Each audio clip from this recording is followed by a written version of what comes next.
Welcome everyone, it's great to see you here. This is the end of our long 2 weeks. And really the culmination, maybe you could say, of the attempt to have people think about end of life from many different ways. And we decided to have this, which would be when somebody does advanced care planning, we hope that they think and talk with their families also about, what their beliefs are, what the family's beliefs are, what guides them when they think about end of life. And so we asked several faith leaders, a couple couldn't come, unfortunately, but I should say Latif we hope to have come from the Muslim community, and also Susie Webster-Lino, and then there are people who I never even got to ask. But we have these people here so we can hear what they think and believe from their perspective. We have Janet Cramer from St. Michael's Episcopal Church, and Manny Mansbach from the Buddhist Community of Insight Meditation, and Julie Strothman, who's from the Jewish Community. And we'll get to hear their thoughts and then have time to share your thoughts and questions. Welcome. Thank you, Joanna. I'm very glad to be invited to be part of this panel around, as I see it, what my church, St. Michael's Episcopal Church, and I personally feel about death and dying. As a matter of fact, today's New York Times was very helpful for me because there was that lovely article by Jimmy Carter and questions and answers, and the first two seem to fit what we're talking about. The question to Jimmy Carter was, in your new book, Faith, A Journey for All, you write that despite believing you had only weeks to live following a cancer diagnosis in 2015, you had no fear of dying. Do you believe in an afterlife? And Carter says, yes. I'm perfectly willing to leave it up to God. I didn't have anything to do with when I was born or who my parents were, and I trust God also about the question about an afterlife. Question, what do you think it might be? I have no idea, but the Bible compares our rebirth to an acorn becoming a tree and a seed becoming a flower, so a transformation of some kind. And that kind of fits with what I find in the Book of Common Prayer, which we use in the St. Michael's, in the Episcopal Church. And one phrase in the way the service for the burial of the dead starts, and in my body I shall see God. I myself shall see, and my eyes behold him, who is my friend and not a stranger. And that could be just liturgical words, but it means much more to me because of my experience with my mother, who had one of those near-death experiences that people have written about now, but in 1974, had she told me then of her experience following an automobile accident, she and I wouldn't have known how to understand it. She was driving with my father, having come back from seeing her mother-in-law, who was a day away from death in a nursing home, when my father had a stroke and drove into the rear of a car at 40 miles an hour. My mother remembers, which she told me hesitantly 4 or 5 years later, going through a long dark tunnel and seeing a brilliant light and identifying a figure whom she knew instinctively was Christ. That's the peace that's not a stranger. And at that point, she was told no, it wasn't her time yet. And she recovered and lived almost 30 years with that knowledge of what had happened to her, whether it was going to happen later on or not. But when she told me, and I had read the book Life After Life, I had some context to understand it. I mean, she was terribly afraid I was going to think that she was crazy, and she said that as much. but for both of us. That was an affirmation that there was a transformation, and not as a stranger.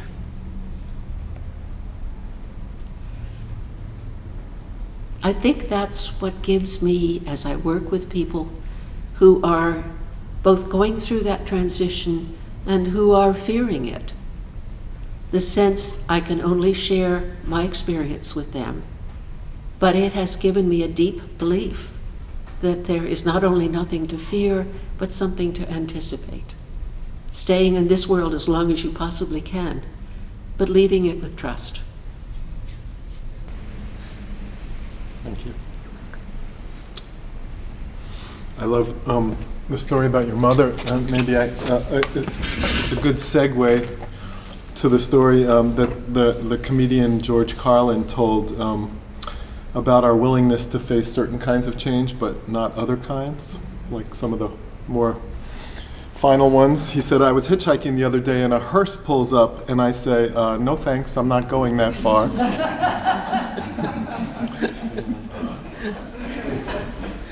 So your mother was sort of rejected on the other end, and yes. He's doing the rejecting on this end.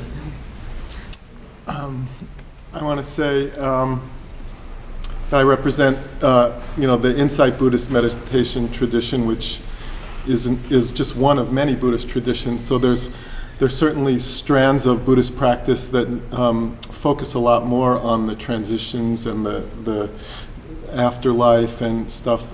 So you can find Buddhist practitioners and teachers who know a lot more than I do about that stuff. So I'm going to focus more about less on particular end-of-life observances and rituals, and more on the training and encouraging of certain states of heart and mind that we do that really take place well ahead of life to set us up, hopefully, to be in a better place when we're facing the end of life, to be less fearful and more accepting. There are practices that certain Buddhists do, like washing the body after death, and there's lots of teachings from Tibetan Buddhism about the bardos and what happens in the process of dying. But in our practice, we tend to really be focused more about what happens well ahead of death, so that we're really prepared for making hopefully a more graceful transition. And that's about cultivating wholesome states like generosity and loving kindness, benevolence, and reducing or releasing unwholesome states like ill will and greed and confusion. One of the more important aspects of Buddhist practice is about observing our moment-to-moment experience so that we understand the unremitting change and impermanence of life, and so that when illness and old age and death come around, we don't consider them so much surprises or insults, as our culture tends to do. Something we could say, something that happens, death is something that happens to other people, that attitude, but it's really the natural result of being born in a human body. And all that arises falls, and all that comes together disperses and comes apart. These are the natural rhythms of life, and so death is not a mistake, and we don't need to approach it as such. I love this quote. There's a writer, if you're interested, named Frank Ostaseski, who's worked a lot. He founded the Zen Hospice Center, and I had the good fortune of training with him in the late 80s when his work was still new, but he's written a wonderful new book called The 5 Invitations, which I recommend highly. And this is a short quote from that book. He says, embracing the truth that all things inevitably must end encourages us not to wait, to begin living each moment in a manner that's deeply engaged. We stop wasting our lives on meaningless activities. We learn to not hold our opinions, our desires, and even our own identities so tightly. Instead of pinning our hopes on a better future, we focus on the present and being grateful for what we have in front of us right now. We become kinder, more compassionate, and more forgiving. So one of the really helpful and important teachings around impermanence and change is another slight twist on that is to speak about the uncertainty of life. And one of my most important teachers, Jack Cornfield, his teacher in Thailand was a man named Ajahn Chah, his primary teacher. And Ajahn Chah used to walk around and he'd listen to people's concerns and complaints and stories and longings. And mostly his response, if anyone here speaks Thai, forgive me because I'm sure I'll mispronounce it, but his response to them was something like, the word is like mine, mine. And what that roughly translates to in our language is, it's uncertain, isn't it? It's uncertain. And that was really his way of saying to everyone, relax, you're not in control. It's mostly beyond our control. So from that, when we can relax and relinquish some of the control, we can live a little bit closer to the Buddha's summary, I think, of practice, which is nothing should be clung to as I or mine. Nothing should be clung to as I or mine. One of the Zen masters who was really a wonderful teacher that came to the U.S. in the 70s or so, his name was Suzuki Roshi. He would say it this way. He said, renunciation isn't giving up things of the world, but it's accepting that they go away. And that includes us. We go away. So it's not anti-life. It's just recognizing that we have a lifespan. You quoted Jimmy Carter. I love this story from Henry David Thoreau. He wasn't necessarily a formal Buddhist, but he died of tuberculosis at age 44. And his Aunt Louisa asked him if he'd made peace with God. And his response to his aunt was, I didn't know that we'd ever quarreled, Auntie. And I love that, that sort of sense of, what was there to resolve? It's just what it is. So I would also just throw in that for most people, I think what seems to matter most at the end of life are two important questions, which is, am I loved? And did I love well? And I think these are things that we can't assure or fix near the end of life. They're really usually the result of the momentum of our lives and what we've practiced well before the end of our lives. And so the results that are created in character and in relationships and in levels of contentment are determined by how we conduct our lives. And so our practice in Buddhist practice is just a proactive attempt to influence that in the best possible way. I love this quote from the poet David White. He says, apprentice yourself to the curve of your disappearance. Apprentice yourself to the curve of your disappearance. We can get used to the idea that we're not here forever. Suzuki Roshi, who I mentioned a minute ago, he said, when you realize the fact that everything changes and you find your composure in it, then you find yourself in nirvana. I love that definition. A lot of people think of nirvana as beyond, but it's actually has a lot to do with our attitude towards change in life and lifespan. There's a chant that we do in our tradition that I really love. It goes like this. It goes, Anicca vara sankara uparavaya damino upakitva niruchanti desang upasamo sukho. And the translation of that roughly means all formations or all conditioned things are impermanent, and their very nature is to arise and to vanish. And those who live in accordance with this truth will know happiness and be at peace.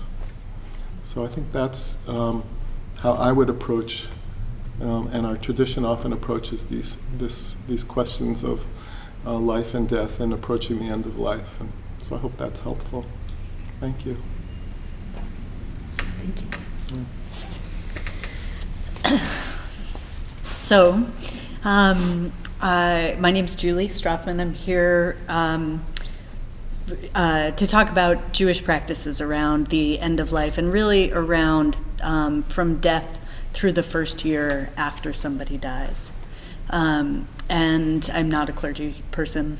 I am affiliated with the Jewish community in town, used to be the president, but the reason that I'm here is I serve on our local Hevra Kadisha, which means Holy Society, or Sacred Society. And there is a men's Hevra Kadisha and a women's Hevra Kadisha. And our groups help prepare people's bodies after they've passed for burial. So what I want to talk about is how Judaism helps people cope with loss, a little bit prepare for death, but that's, I'm less familiar, with some of the customs around that sort of preparation. And it's one of the things I feel like Judaism just really nails. Like there's nothing in my religious or spiritual practice that makes me feel sure that Judaism is right where I want to be. So it's pretty core. Israel means to wrestle with God. The people Israel, the Jewish people, the assumption is that you spend your life wrestling with this concept of God. So whatever any of us in the Jewish tradition where we may be in that wrestling with the concept of God, I think there's still a lot that can be found in the Jewish practices around death. And, if you grow up like I did, barely practicing Judaism, where I grew up, we were called High Holiday Jews, so you show up at temple for Rosh Hashanah and Yom Kippur, and that's about it. You have Passover in your house and probably celebrate Hanukkah, but regular ongoing practice was not a part of my life growing up. But even then, every year on Yom Kippur, and actually 4 times during the year, we say we have a Yitzker service to remember people who have died and light Yitzker candles. Diana brought the Yitzker candle to show you, and light it for 24 hours. On Yom Kippur, we go through the names of everybody who has died that people in the community want to remember. And at every service, we say Kaddish, a prayer for people who have died. But not necessarily listing everybody's names. But there's a tradition that somebody, used to be your son, if you had a son, will be your Kaddish, the person who's responsible for saying Kaddish for you, for saying that prayer every time that they're at a service and remembering your name. And there's also a tradition of, a temple will print a book of remembrance that has the names of your people who have died so that they can be called out on Yom Kippur. And there's also the tradition of going to visit the graves of your family members who have died and, placing a rock on their headstone. And so you see this growth of the number of rocks over time. And so even if you're not particularly, a devout practicing Jew who goes to temple every week, you still have this sense of the importance of, our ancestors, like in all faiths, or what I imagine to be in all faiths. But what I really want to talk about is how Judaism prescribes for the time from death until really the year after death. So from death until burial, the focus is on the body, on the mate, for the Hebrew word for the body. And, because this is an incredibly awful and difficult time for the loved ones of the person who has died, there are a lot of prescriptions, sort of rules, if you were. Some of them are, as I would say, Jewish law, and some are really more suggestions. So for the prescription is that Jews should be buried within 24 hours of death. I think, as for some movements of the religion, that's become more like 48 hours. It goes back to the time where really we were working against the clock in terms of degradation of the body. But also that until the person is buried, you really can't put your focus on helping the people who are mourning. And so trying to make that happen as quickly as possible.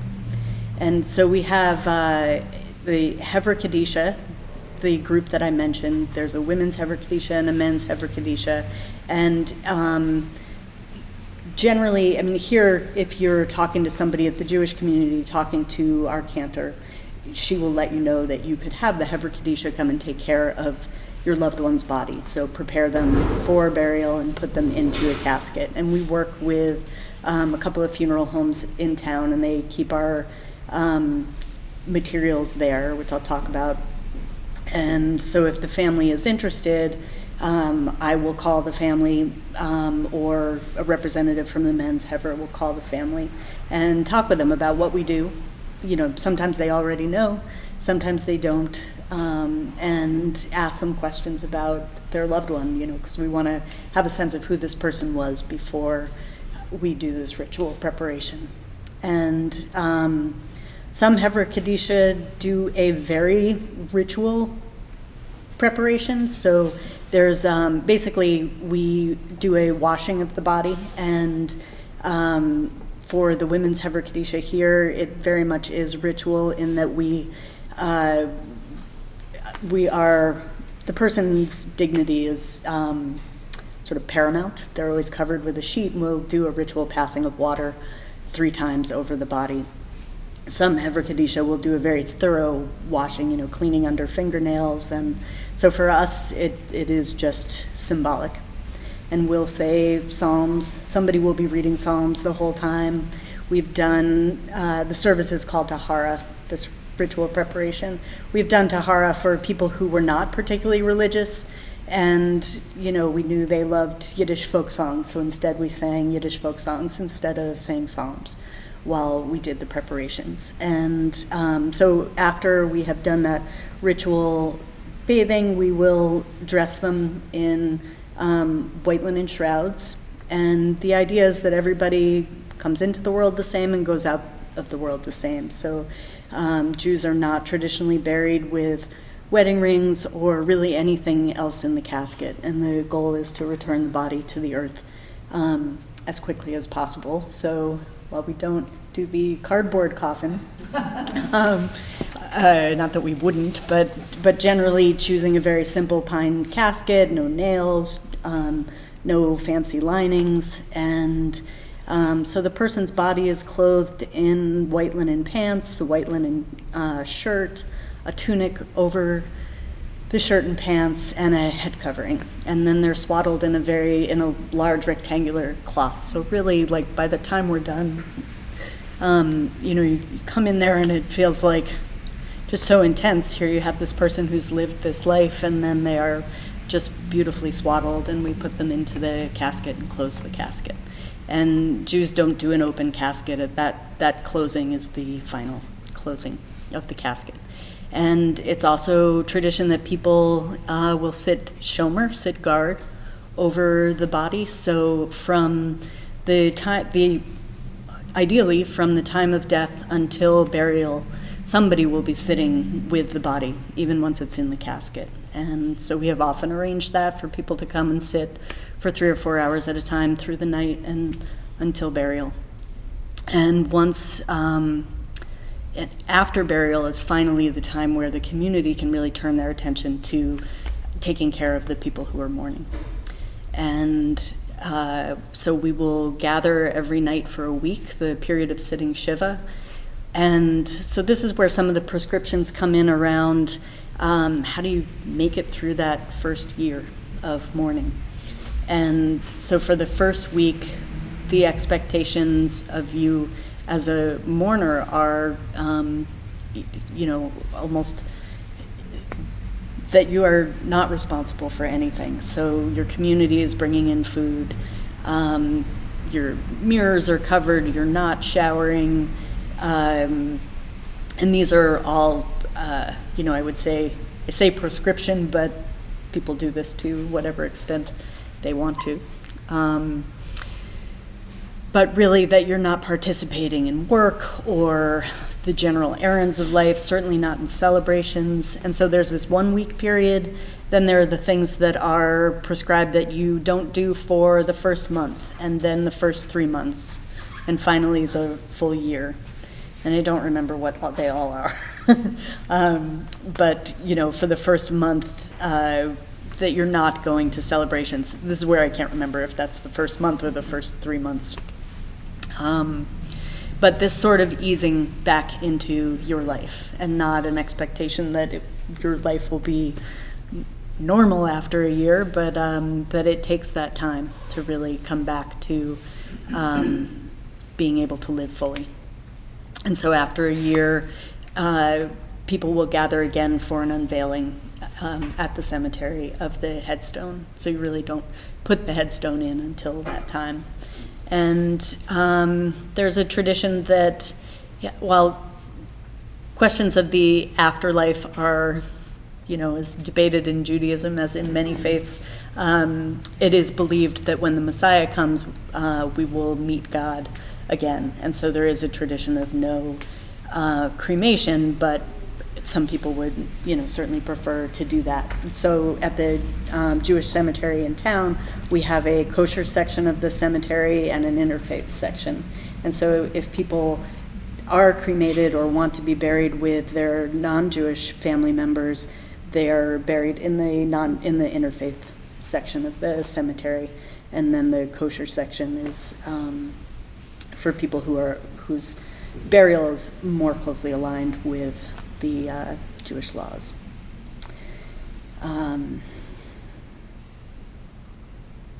Just trying to think if there's anything else I wanted to mention. It has been an incredible honor to be involved in taking care of people's loved ones after they die, and to, I think that to know that your community members and not some stranger are helping your loved one make that transition is just incredible. We have, although we work with the funeral homes, we've certainly done tahara in people's houses. The general suggestion is that family members not be present, but we've had family members who really wanted to be there, and we're okay doing that, and others who wanted to be there and then left because it was just too hard. So that's what I have. Okay, go ahead. Where is the Jewish cemetery in town? Morningside. At the cemetery off of South Main. Yeah. Can I make I practice Judaism as well as Buddhism. And just as Manny said that there are so many different schools of Buddhism, there are many, many different schools of Judaism. So Julie is speaking, I was raised Orthodox Jew-ish, except for Chinese spare ribs on paper plates on Sundays. But so in an Orthodox or very strong Jewish tradition, there would be many, all of what Julie is talking about. In other lineages or traditions that are not as Orthodox, different, just as Manny spoke about in Buddhism. I'd like to comment just briefly. As you say, there are many different traditions, and Christianity doesn't have prescriptions, and yet there's such a wide variety of ways that we support people in their illness as well as after death. At St. Michael's Episcopal Church, we have a memorial garden for people who would like to literally, if they are cremated, be sprinkled in the garden as a place of burial without necessarily having a specific tomb. When my mother died, I realized how important it was for me to have her buried next to her mother, who died of tuberculosis when my mother was 7. So that was a journey for me to Maryland, and to have a stone there that represented a continuity that was very important. I frankly think you're a gift to us to hear what the ritual is, because that's such a supportive and gentle thing to help people, not only the person who has died, but the whole family. My youngest daughter converted to Judaism, and when her father died, sat Shiva in her apartment in New York City, and I had the privilege of going in with her for 2 or 3 days. So I really appreciate the strength of that tradition. So is cremation accepted in the Jewish faith? So there are different branches of Judaism. There's the ones you may have heard of. There's Reform Judaism, Orthodox, Conservative, and Chabad. And so in Reform Judaism, cremation is accepted. However, we do keep that separation even in our Reform congregation and cemetery, because we want the kosher section of the cemetery to be a place where everybody feels comfortable who has been associated with with the Brattleboro area Jewish community, to feel comfortable being buried. And so if you have a background where those rules are very, you see those as law and are important to you, we want to make sure that the cemetery upholds those laws. Is that accurate? Yeah, I was raised conservative, so it's Reform, Conservative, Orthodox. So it's not worth going in, but one is a little more observant in different ways than others. Everybody's Jewish, and that's the point. But my father, we didn't go through what Julie was describing. We buried him in clothes that he liked, and a nice suit, kept the casket closed. He went right to the funeral home, and we waited actually till my uncle came in, his brother from Israel, so we pushed it ahead a couple of days to wait. We had the closed casket, and then my brother married, there's a Sephardic Judaism, and so they don't, for a year, they don't have intimacy with their partner. They don't go to any kind of celebrations or anything until the year is over, and then they have the unveiling. So it's kind of all different or whatever. My aunt, my brother, my father's sister, she passed away, and she wanted to get cremated.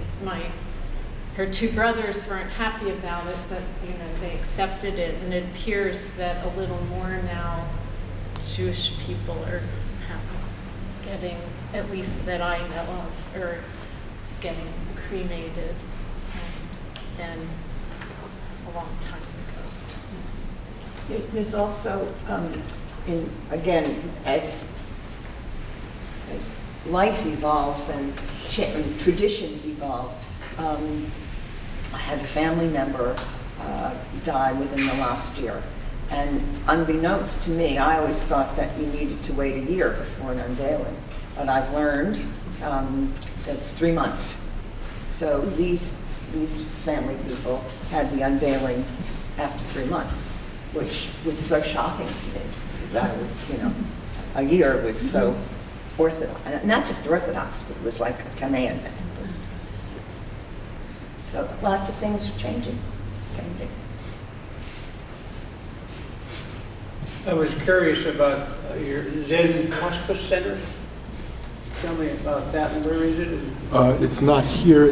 I was referring to a place it's actually in San Francisco, that was started as a almost spontaneously in response to needs in the community.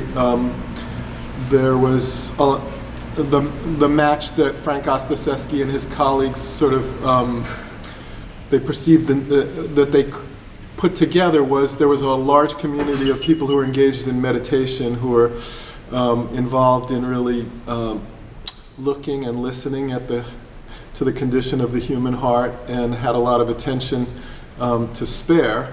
And then there was a large population of folks who were homeless, drug addicted, on the streets, who weren't being well served, who, when they were approaching their death, really often didn't have family members around.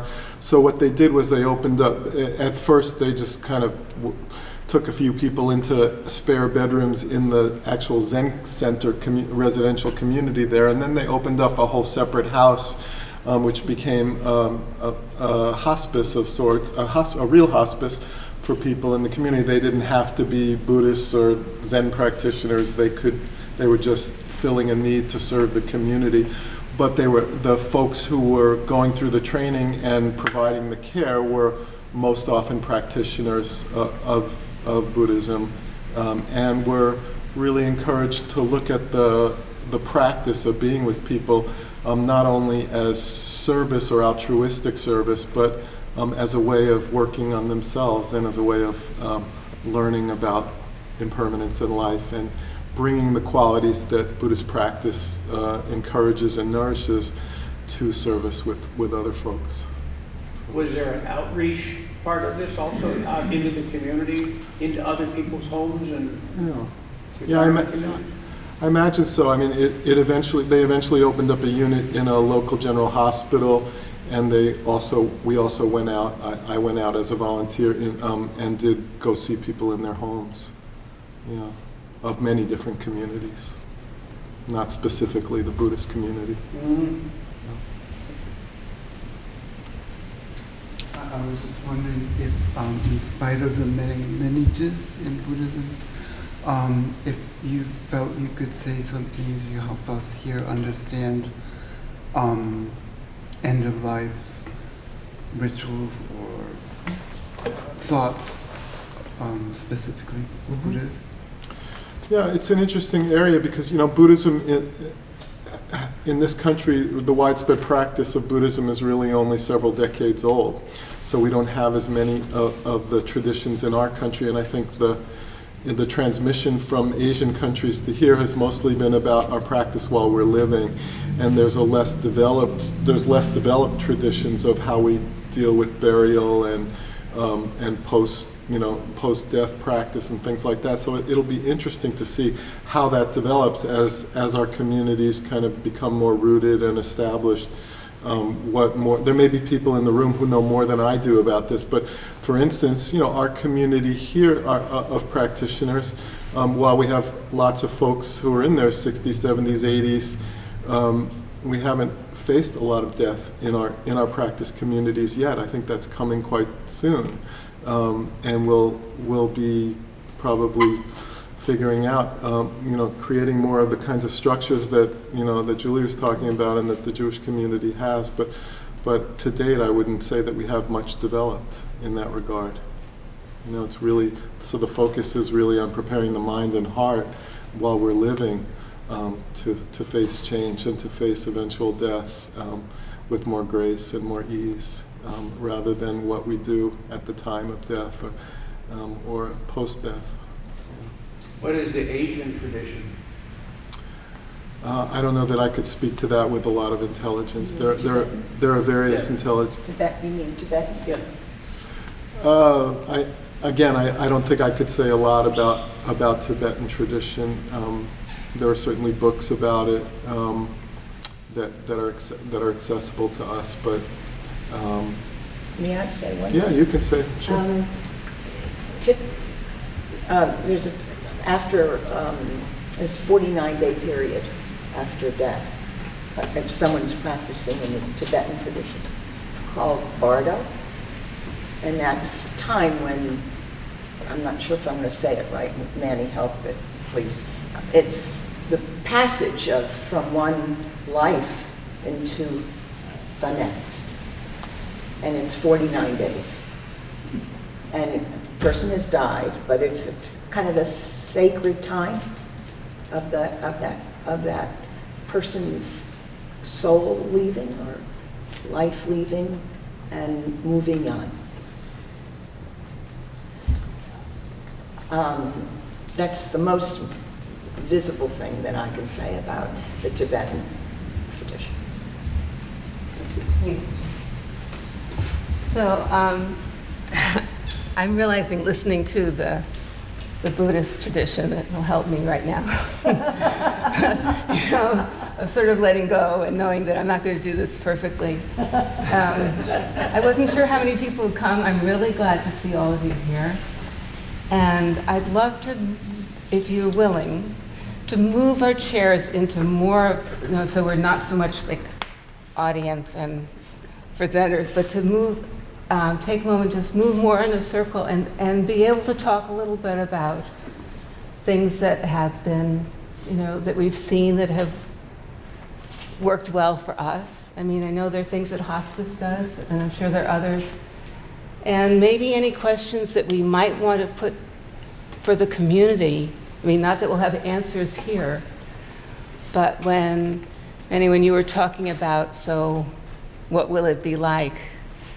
I think to some degree, I mean, the number of people who are here today is really wonderful for me in that we are a community, all of us here. And things are being developed and shifted and changed, and you who are here care enough about this topic to have come. So it's like, what brought you here? Something like that. I'd like to talk about a bit, have us talk about. So if you're willing to stretch for a second, and I don't know how I'm just going to handle it, but let's just sort of pull chairs around here. And make more of a...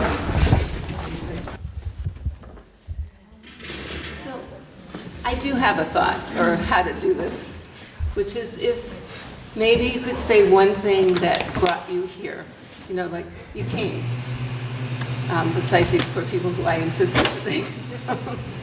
But even what made you say yes?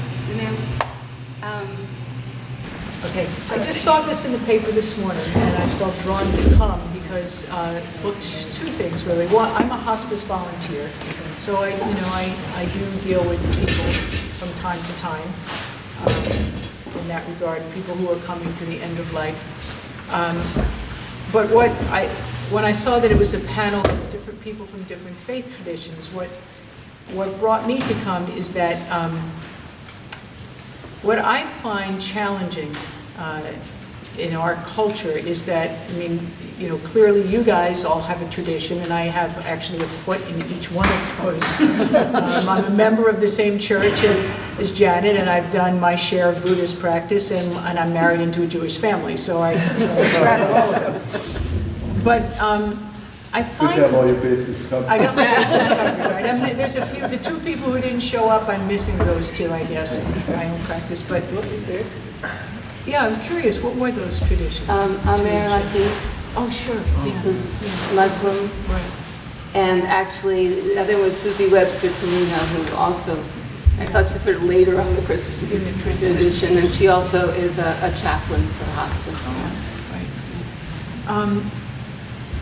Right now, I have a friend who's facing coming towards the end of life, and this person doesn't have any real root in any spiritual tradition, and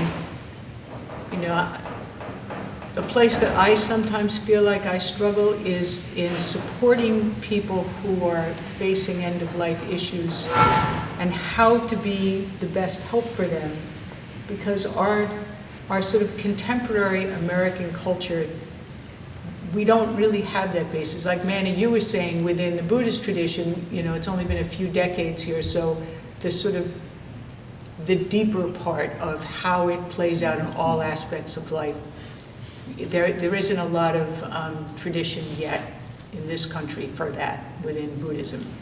There certainly is in Christianity and Judaism, but we have all of these other people that we love and that we help and that we serve and that we know who aren't a part of any of those traditions. And sort of having language sometimes I find is a place where I'm looking for some help, for me, seeing Christ in all people. I know what that means for me, and I know how I practice that. And I love in the Jewish tradition, I love those rituals. I've been to them in my family.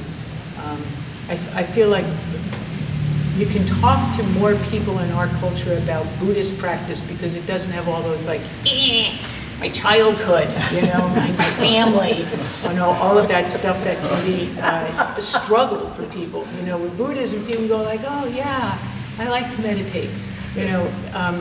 But the deeper helping place of using our spirituality in helping people face issues of death and dying, or even, I think, more difficult, illness and struggle and suffering, way before you get to the death part, the suffering part. And I feel like that's where I feel like I am sometimes as a hospice volunteer, or just in life with people who you know and love who are dealing with suffering. So that was a lot to say about why I came, but also some of the things that I was looking to find what other people, how they feel around that. So that was an answer and a question.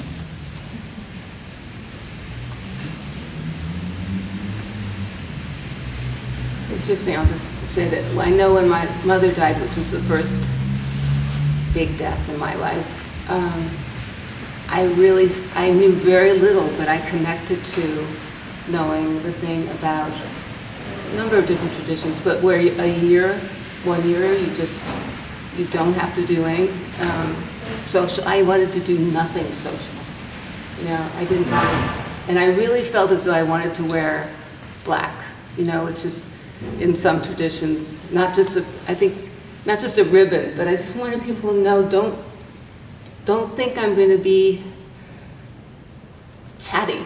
You know, I'm in this different place, and I just wanted to say that to follow that vibe. You know, it's like I came. I'm sorry, I just don't feel like sitting. I came because I was just curious to hear about what the different speakers had to say, and I apologize for missing you and most of yours, Manny, and thank you, Julie. And I can just speak. I'd been a hospice volunteer for several years when I was living here. I'm not here full time, and also in many deaths that I've encountered personally, as well as the kind of work that I do. I've been around patients that have decided when they're on a ventilator as life support that they've decided to not go that route anymore. And getting the families involved and asking what some of the things are, reading poems to them, things that were meaningful to the person that has decided they want to move on from the current life. And I find that that's been a very helpful way to celebrate, in a sense, and to recognize what that person enjoyed during their life and things. When my father, he had a slow demise of a few years, and when he finally, you could tell his quality of life was just going. He started talking in his sleep to his parents and his siblings that had predeceased him. That is a way, a lot of times, that they say, and that I believe, that the person is getting ready himself to prepare to go beyond, to go to heaven, is how we believe. When he had a stroke at home, the day that ended his life, but it was like a 24-hour thing. I played a lot of Yiddish music, things that he enjoyed. We brought it into his bedroom. He was fortunate enough to be at home, and I had been there with my mom. And we called my brother and sister. They came over. We talked with him. But what I did with my mom before that happened was, a couple days before, I took Dad into his office with my mom, and I said to him, I was extremely close with my dad, and I told him that it was okay for him to let go, that it was okay for him to get ready to die, that we would be okay, that we would miss him immensely. And I told him some things of how I would miss him, but that we're going to always stick together, we're a close family, we're going to take care of one another. But to give him permission to let go, and we've done that with some other members of the family, and even in hospice with someone that I ended up getting close with. I talked to the family about it, and it allows that person to hear that, whether they're a child, a young adult, or an older adult, and to let them decide that. And that's what happened a day or two later. He had this stroke, so we honored him as he was slowly slipping away into a coma. And we were fortunate enough to have my brother and sister, the whole family there, and watch him do that. And we all went in on our own and talked to him individually and said prayers and things. So that's just some ways to not answer your question, but give you ideas. And as a hospice volunteer, sometimes, we would talk with the family and talk to the client as to, were they afraid of dying? What did they believe in? Did they believe in an afterlife and heaven and whatever? And just recognize what they believe in, to honor that and allow them to experience that. I don't know whether many of you are familiar with the book from the 1980s by Sherwin Nuland, How We Die. Is that one that anybody knows? Because he makes a wonderful comment in the very beginning that for himself, the thing that matters most is to know that his life has meant something to someone else. So that as a hospice volunteer, hearing the stories and hearing the connections validates that very important element for anyone that you are with. And I think when my father-in-law died, he had his martini the day he died. And they looked up at us and said, I feel like the seasick sailor. First he's afraid he's going to die, and then he's afraid he's not. And in many ways, I think that quality of humor was his way of encapsulating all of his life. I would just say, Chris, partly in response to what you spoke about, and this is, again, for those of you who weren't here, from Frank Ostaseski, having worked with thousands of dying people and their families, his take is, he's met a lot of anxious caregivers and family members and even, volunteers who, how do I help this person do this passage? And his is, you just listen, they'll tell you. They'll tell you. They'll tell you what they need, what's important to them. And I find that the most reliable advice, is to just keep listening. And people will tell you how they want to do their death. And then you can just serve that instinct or their core knowing about what's important to them, rather than trying to do it right. Yeah. Well, I came because I'm really struggling with this right now of sort of rituals preparing for death and what happens afterwards. And I must say, I'm very drawn to the Jewish rituals, but Judaism got lost in my family in the migrations in the West in the 1800s, so it's not at all part of my tradition, but I really love the idea of having these rituals that help the mourners, and as you're dying, knowing they will be carried out. And that I think of death as that there's a mystery that you're entering into, and that the rituals tap that in a way some of these other things may not. And I practice Buddhism, and I'm really struggling with the lack of those rituals. And I almost went to a Tibetan, the Powa workshops that are very deeply into that whole process, but I thought, this isn't part of my community. Who's going to do these rituals when I'm dying, you know? So I really have no idea. I'd like my teacher to be with me as he does with other people as they're dying, and helps through that process of expansion, contraction, and all that I'm practicing now. But he's older than I am, so he may not be around. So I really feel very much in the dark, and I'm hoping that I have time to work out some of these questions because I don't know what I will want and what I will want those who love me. And we don't have children. With my mother, my brother and I were with her constantly, and so that was very meaningful to her.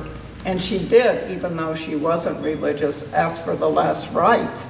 And we had no idea where we could find someone to do it because that wasn't our tradition. But it was incredibly meaningful to her.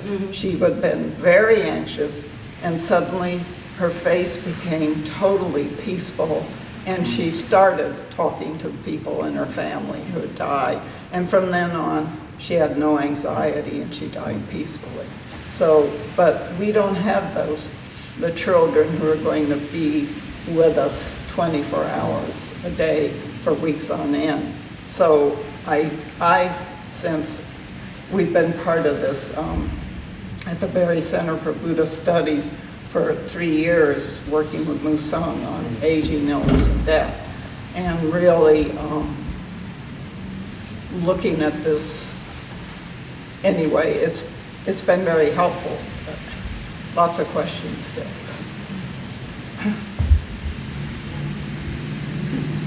Anybody else? Well, I guess I'll say I came because I'm in my mid-80s with heart disease, and it could come at any time. I'm not a member of any tradition. I used to be in the Episcopal tradition, but the community I lived in did not support my mother much after my father died. Yeah, it's too bad. It was very gender-oriented. And I hold some anger around that, too. So I'm not interested in that. But I'm drawn to both of what you've said, and I don't know where I am in those. I'm not Buddhist, I'm not Jewish, I'm not Native American. There's Karen.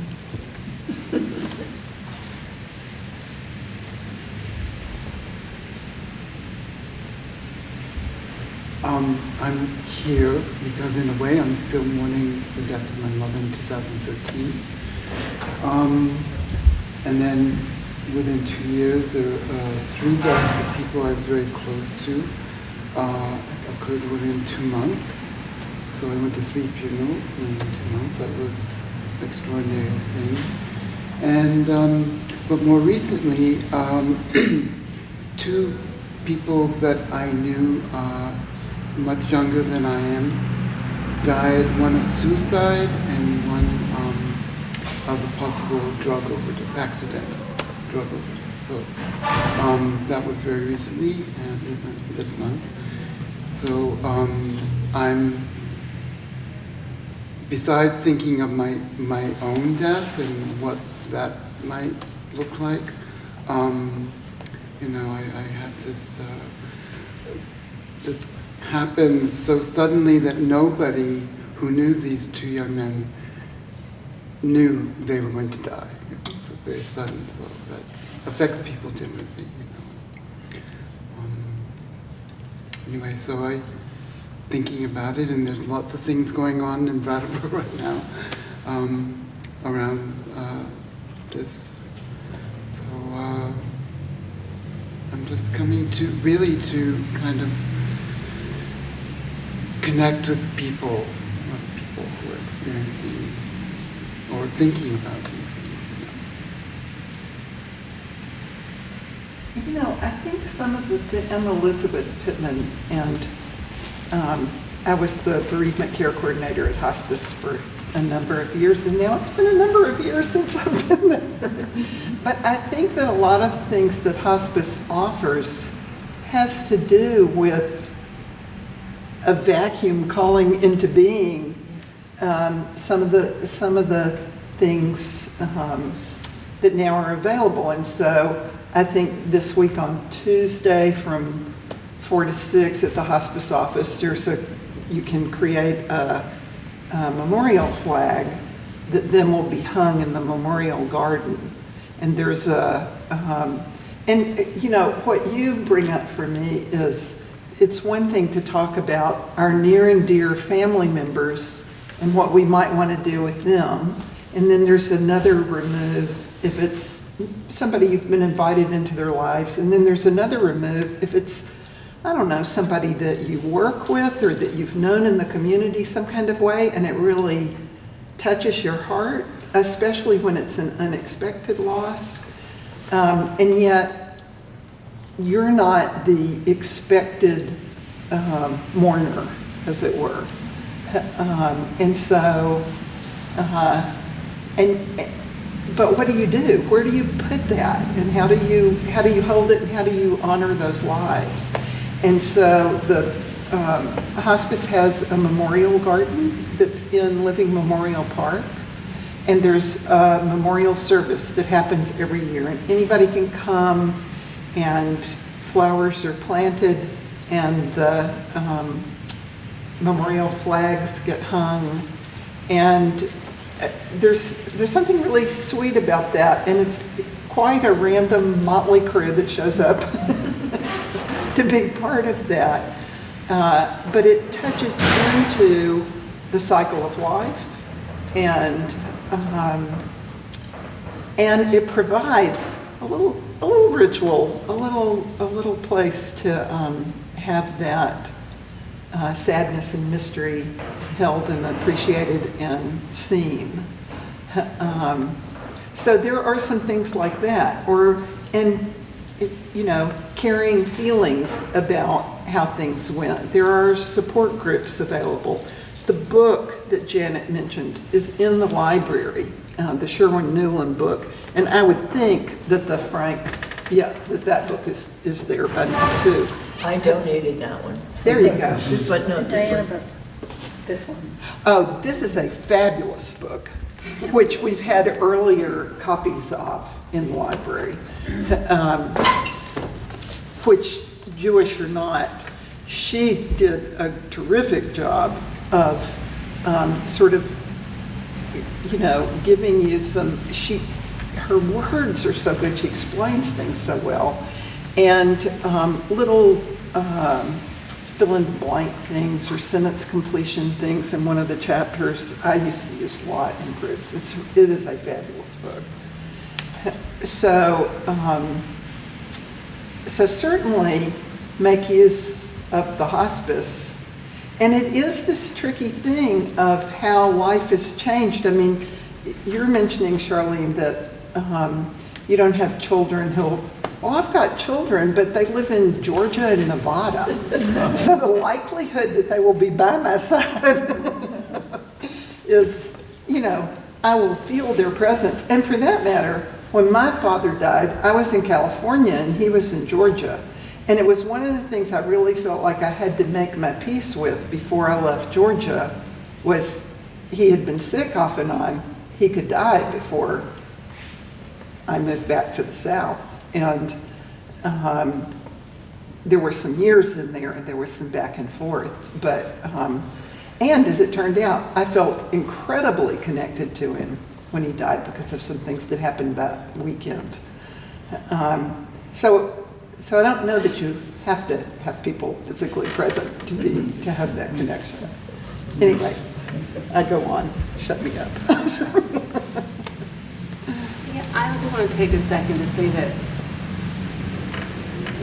thank you for being here. All of you came. I'm not sending you away yet, but, my reason for being so involved in end-of-life stuff is that I feel as though we have an opportunity to care for each other.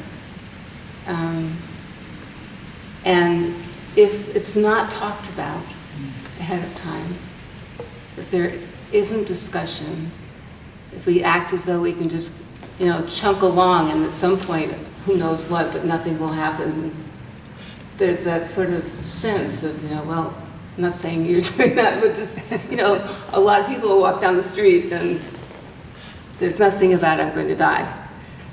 And I'm hoping that, we'll continue to have more conversations in our town in different ways and in the smaller communities so that we can be a little more prepared. We were talking the other day about how you don't usually have a wedding without any plans. And somebody said, well, you could elope, and yes, but even that's a plan, somebody pointed out to me. And so, if we can make death part of the conversation, and talk about it, and think about it.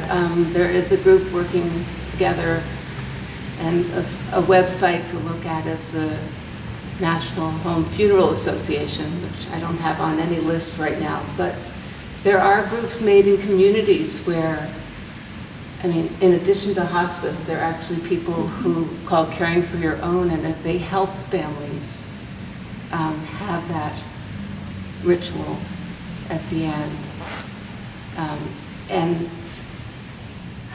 And it could be in the home. The whole thing is that whoever's part of this Caring for Your Own team they're not in charge, they're helpers. So they can listen to a family, and the family says, well, this is what we'd really like, and then it can be helped to make that happen. So I think my thinking is that we'll get better at it, out of necessity.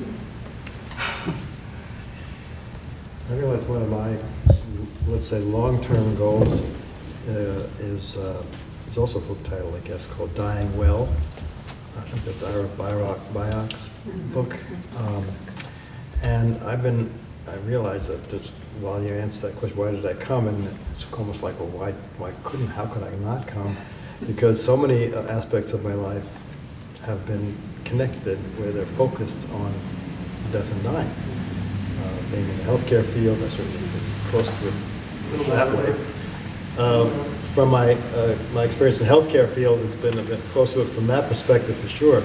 But then I realized that I'm in Hollowell Singers, I've been Hollowell volunteer, I'm in the Jewish Cemetery Committee. I go to a course right now on the Buddhist approach to death, dying, and illness. The plays I'm involved in all have to do with the dying process, and so it's like it's a focus that I realize that's been pretty pervasive in my life. But I think it's primarily to prepare so that I do die well. So in a way, I realize it's sort of these involvements are with a personal connection, or more than a connection, meaningful to me individually for myself, as well as doing mitzvahs maybe here and there. But it's still for myself to be able to die well, and I hope I get there. But it's still the mystery. I haven't figured out the mystery, so I'm still a student, and which is sort of why I'm still thinking and coming to things like this. I think I read once that this is the one experience for which your final exam is your only one.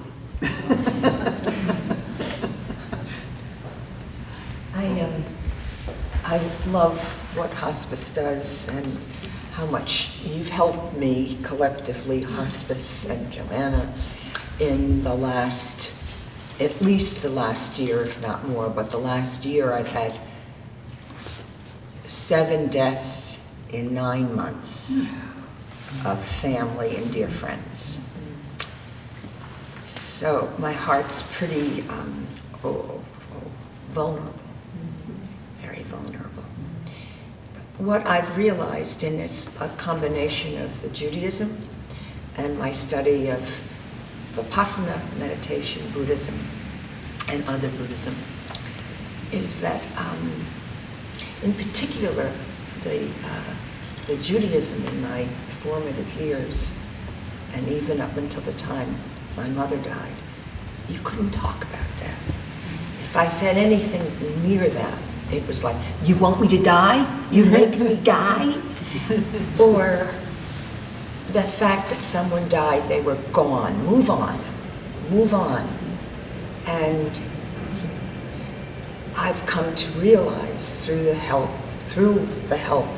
of this organism, of Hospice and my helpers, that it isn't about just moving on, it's about holding it, being able to hold it, being able to be with it, because it's going to happen to you. I don't come in permanently, and I will leave at some point. So it's just it's an awareness at my age of impermanence. As hard as it is, as painful as it is, it's also the reality. And your teacher is my teacher, and he just puts it right on the line. You know, there's no ifs, ands, and buts about it. And Claire is my teacher, and many of them. So I guess, and you know, it's to be able to, you know, I guess grow into beyond. Okay, they died, move on, forget about it, they're gone. Never talked about anybody, never even mentioned anybody. It was as if it was gone. Well, that's not true. That's not true.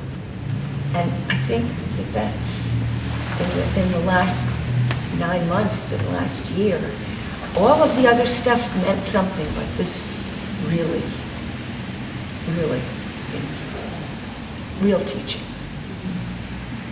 So thank you, collectively, everyone. Thank you.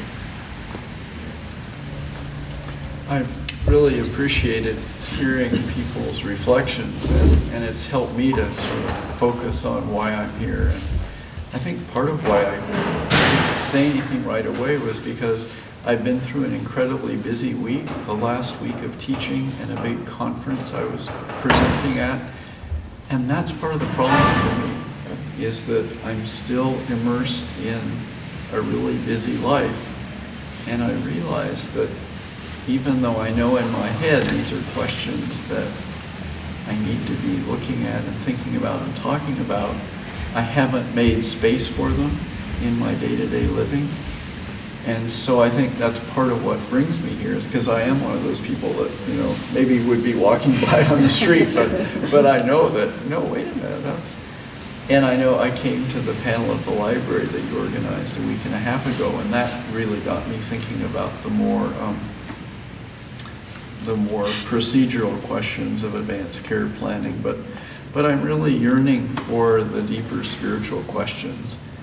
And I, like many people that have spoken, am partly Christian, partly Buddhist, and a little bit Jewish too, although it's not in my family tradition like Charlene's, but I'm drawn to different parts of each of those. And I think where I'm really struggling the most is I don't particularly believe anything about death and the afterlife. I don't, my Buddhist self doesn't believe in the bardo or reincarnation. My Christian self doesn't believe in going to heaven or an afterlife. And yet the spiritual practices of each of those religions are very important to me, and the kind of the deep understanding of the mystery that Charlene mentioned. And so I think what I'm seeking here and sort of appreciating as I'm hearing it is conversation about kind of what we need to be going through to prepare ourselves, and looking for ways of integrating different parts of different traditions that are important to me, that I hope don't contradict each other. I live in fear of, wait a minute, I can't both be this and that because they don't fit together. And yet at the same time, I feel like in the deepest sense they do. And I think that was what really drew me to this particular panel, was that looking for ways of integrating different parts of my spirituality that might help me to grow into this conversation around death. So. I guess I would just want to echo, you were talking about what are the questions for the community and what do we need, and hearing a lot of people saying how important having these conversations are.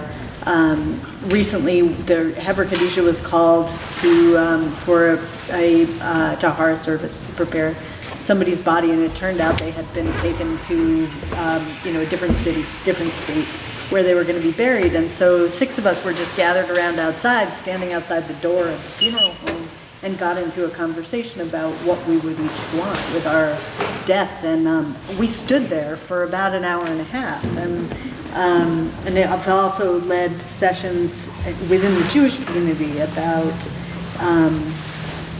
the year after death and preparations for death and dying and end of life. And everybody who was there was more really there to talk about, leading up to dying. And so I think having more places and making it more normal to have those conversations. There was also a play here a couple of years ago. Friday night. We did it again Friday night. Oh, really? It's great. What was it called? Yeah. That, I didn't know that it had just been done, but the impact that had on me was just profound in being able to have conversations with my mother and with my father. So I'm all for anything that helps us normalize those conversations.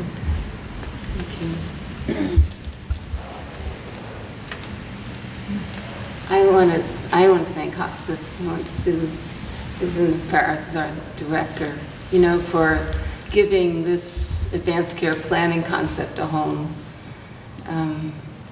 and supporting, these last 2 weeks of, let's see how we can talk about it this way. Let's see how we can talk about it that way. It's been quite incredible, and I hope it's, things will blossom, continue to blossom. Diana was talking about how people don't just die, that they live on in us in some way, and all these efforts that we're naming of a variety of kinds, from plays to hospice things and the various spiritual traditions that, this word, we use this word karma now, it's in the collective cultural consciousness, but it's thrown around in a loose way. But literally, the more accurate description of karma is like what we leave behind, what our actions are, and what how I am to you and how you are to me, and what our projects are and what our legacies for the community are and stuff. So these are all beautiful legacies that live on, that will promoting these conversations, and I think is really important. So thank you all. Yeah. And the last thing I was going to say is in the summer, actually coming in June, at the museum, there will be the Roz Chast originals. She made this book of, can't we talk about something else nicer or whatever it was? And Mara has been able to get that exhibit. And she herself, Roz Chast, is going to be here on August 11th to give a talk. So it's, keeping on. Thank you all. Thank you. Thank you for having us.